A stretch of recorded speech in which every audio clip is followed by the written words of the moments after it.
This is a Guide Your Light network production, creating podcasts with purpose. Welcome to the Things You Can't Unhear podcast. I'm your host, Maritza Barone.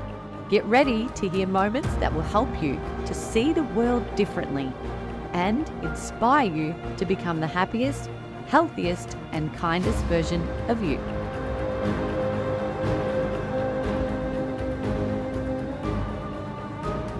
Today I want to bring up fear because let's be honest, fear holds many of us back, and it's time, quite frankly, that we took a stand against it and told it where to go.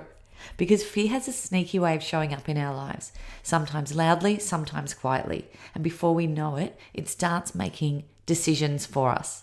But what if we could stop letting fear control us? I've just come back from an overseas trip with my family. We went to Cyprus, Greece, and Italy, and we had the most amazing time.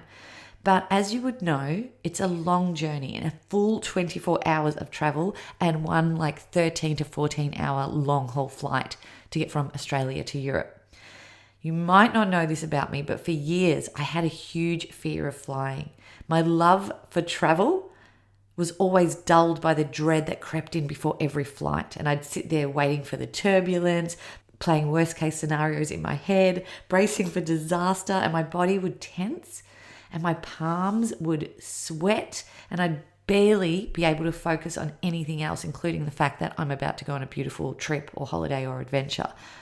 Over time though, I learned how to manage this fear so that it no longer consumed me.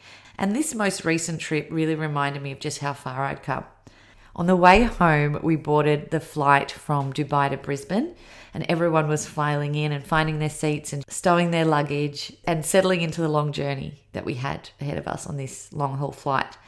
The flight attendants went through the usual safety prep, reminding us all what to do in case of an emergency. And that's what usually would start that fear creeping up in me. Just after they did their in case of emergency explanation, I overheard this young guy sitting behind me. He was probably about 19 years old, and he was traveling with his mum and his younger brother.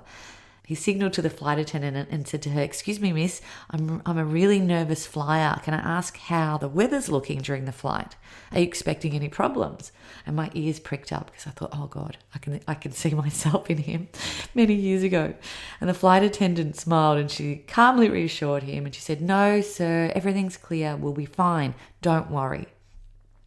But I noticed he didn't stop there. Throughout the flight, I heard him ask 2 or 3 more times about a patch of turbulence, about the weather forecast, about the bumps he felt in the air.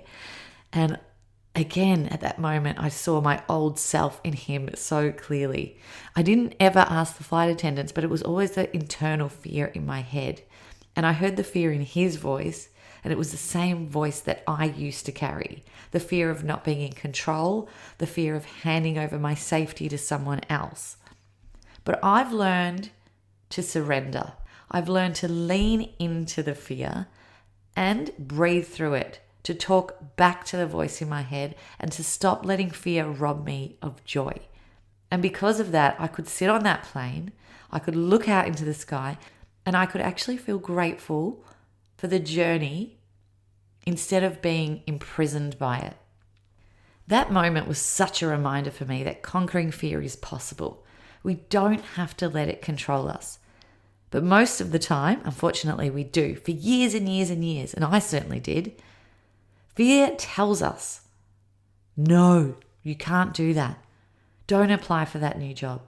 Don't start that new business. Don't speak up. Fear can even convince us that our dreams are too big, too risky, or too unrealistic. But when we give fear too much airtime, it slowly chips away at the richness of our lives. And yet every single one of us has the power to face it, to manage it, and transform it, just like I did with my fear of flying. So what fear is holding you back right now? Are you listening to this and thinking, oh, I've got a fear of flying, or I'm too scared to change career paths because I'm not sure what will happen, or I'm too scared to speak up to that friend that really upset me recently?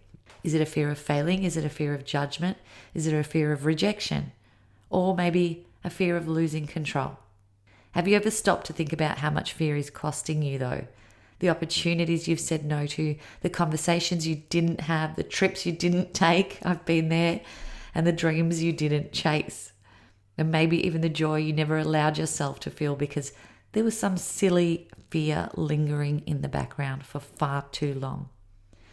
But the good news is you are not stuck with your fears. They are not permanent. They only have as much power as you give them.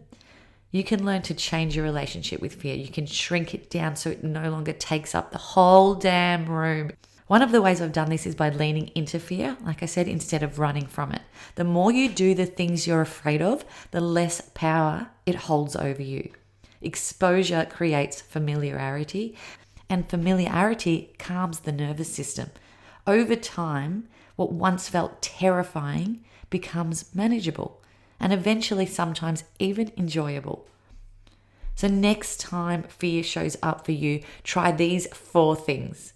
Notice it, breathe through it, challenge it, and replace it. So notice it, call it out. Say to yourself, this isn't me, this is fear talking. I don't have to be in this space. Breathe through it. Slow, deep breaths bring your body back to calm. On flights, what I do is I exhale for longer than I inhale. A slow, controlled exhale can activate the parasympathetic nervous system and is shown dramatically to reduce stress and make you feel more relaxed. And it really, really works. And you can try that in any situation. Challenge it. Ask yourself, what's the worst thing that can really happen? And what control do I have over it? And what's the best thing that could happen if I did it anyway? On flights, I usually visualize myself at the destination, enjoying myself, landing safely, arriving, checking into my hotel, and I focus on those positive thoughts instead of the ones that are negative. And that's my last point, is replacing it. Create a different thought, a different image, a different possibility, and focus on that. The more you practice this, the less you'll allow your fear to write your story. And the final thing to remember is that fear shows up right before growth. You can choose either way. On the other side of fear is expansion, freedom, joy, possibility. And it's waiting for you and me only if we're willing to step through. So if you're listening now and thinking, oh my goodness, yes, this is me.